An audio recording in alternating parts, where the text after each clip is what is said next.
Hi, and welcome back to Girl Talk. Heather Olson's here, and as always, it's going to be fun. I saw we're all sort of like in the ozone today. It's kind of one of those crazy days. But we're going to talk today a little bit about psychology and chemistry of singles. Yes. Love that. Go for it. Go for it. It's always, we get asked all the time about the difference between, because of what we do in terms of compatibility matching and so much going on about chemistry. Why does it feel so good to fall in love? Or I was having a conversation with a friend of mine in Minnesota, and she was telling me about the man that she was dating and how much, every time people would see them together, you guys look like you're so in love, and how much she's not in love with him, but loves being with him, that the power of the chemistry is so powerful. And she was asking me about it. She says, because we have absolutely nothing in common. We have nowhere similar in goals. I could never see a life with him. All of these negatives about him that drive her crazy. But that's when opposites she's with attract, right?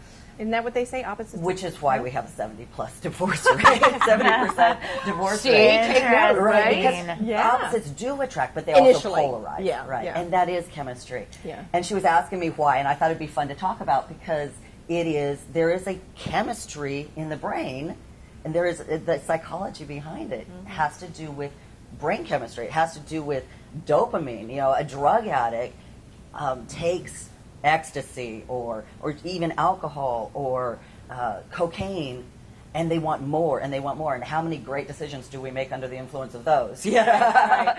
But we do, as drug addicts, not we, they, go back for more constantly. And it has to do with the dopamine in the brain. So how do we But bottle is it, that wait. and make a lot of money? Well, they call that I've got the ecstasy. question though. So you're saying that another person's chemistry can bring out that feeling, and it's based on what that person is giving off? Right, and Like, actually, and what is that they're giving off? It's not every pheromones. emotion. Is it pheromones, or is it more? Pheromones is part of it. Every single emotion that you experience activates the dopamine system in the brain, whether positive or negative. Okay. Even fear, the sudden scare of a sound of a bullet or something like that, focuses your attention, and you feel an instant reaction of adrenaline. Right. That's all managed by the dopamine system in the brain. I remember when I was, when we were courting, my husband, David, he would put his hand next to me like this, and I could feel his energy from his hand, like literally, and it's the most exciting feeling in the whole world. Exactly, and Love that's that. a rush of dopamine. But are you saying it's a good thing or a bad thing? Because you're saying it's a great thing. You're saying be careful. Oh, I'm saying, I love No, it. It isn't is a that great true? thing. Right.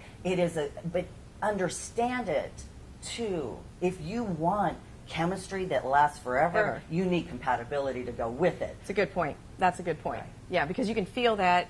I want that feeling to last forever, but it doesn't. It doesn't, but it does. The extreme if you get the right one. doesn't, because your brain also trains itself. Correct. Every single decision that happens during a process, your brain accepts and adjusts. Right. And that's the dopamine quantity too. So now when David touches your leg, you smile, but you don't go, oh my gosh. I don't know. I still kind of have a little bit of it. Because you have compatibility. Yeah, That's amazing. exactly. Right. And I think that you have to almost court that constantly. I think you it's a conscious effort that you have to put forth the energy, and you have to continue to date each other instead of see each other for just a friendship. Yep. I agree with you 100%. Because I also think that sets you up for failure, because if you are somebody that is addicted to that feeling, it will change, and you have to accept it, but at the same time you have to put forth every bit of effort to keep it going.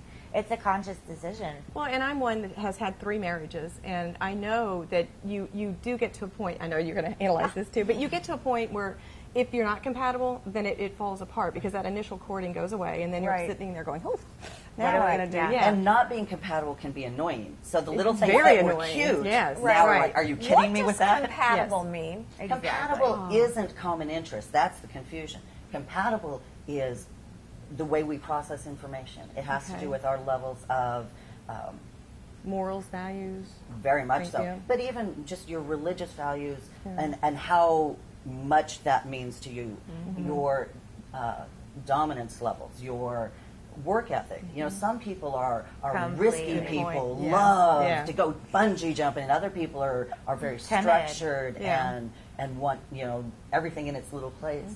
You have very analytical people and very fly by the hip people. So are you saying like two analytical people be together too? Analytical people are great together because they understand each other. Whereas somebody who is they're the seeking opposite deeper is knowledge. going, why do you do that all the time? Well, is that why a dating service is so important? Because it can put the intelligence behind it?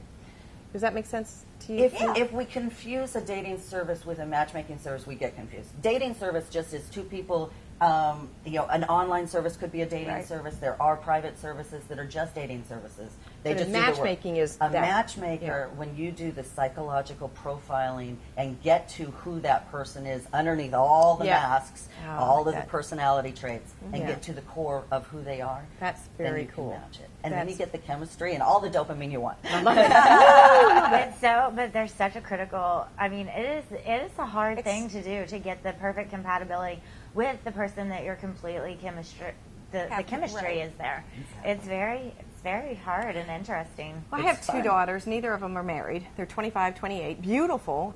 And, you wonder, are they being too picky? But I think it's good that women are waiting a little bit longer. And I think you change so much in your 20s that you're completely evolving. You're stepping into your career. You're thinking differently. You have different goals. Right. I mean, it's so important, I think. And there's that's a no good trend. recipe for a healthy relationship. They don't come with manuals. No, and life If they always did, gets it'd in be the so way. much easier. There is a recipe, however, for installing granite and selecting I knew we had a things. segue. I knew that was coming too. She's great. Find out exactly. I know it's what we live for. Right? Queen of the segues. Stay with us. We'll be right back. Going to Stoneworks today on Girl Talk. Girl Talk is brought to you by J. Banks Design, The Greenery, Stoneworks, and Custom Audio Video, and by Island Tire and Automotive Services. Please support these businesses who make our program possible.